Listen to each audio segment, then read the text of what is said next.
the left and the Muslims are both going to Texas, because if you can change the voting patterns of Texas and turn Texas blue, that's the end of America. Yes.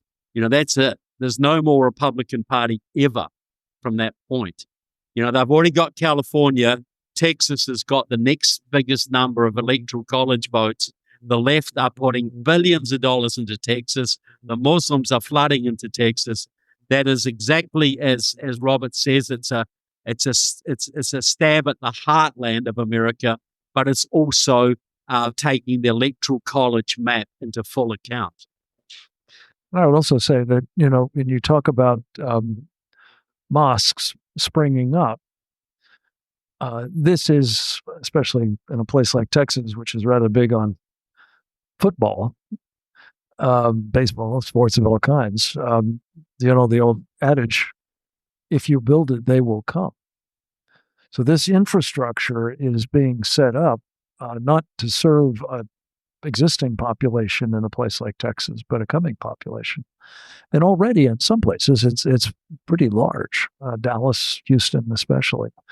But it's scheduled to grow. And, their birth rates typically are higher than the non-Muslim populations. And so it goes back to the point that both of these guys have made, that translates at some place in the trajectory into electoral dominance.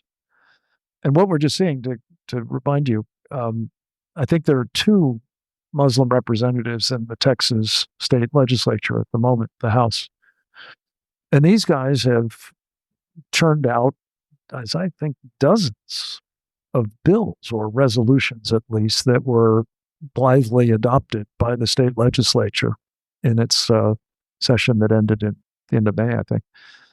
And most of the guys who were voting on these things had no idea what was in them, let alone that the object is not narrowly to honor Ramadan, which was one of them. It's to assert the dominance of Muslims in a way that, there is no honoring of, the feast of some Hindu god or, Zoroastrians or others. It's all purposeful. That's the point.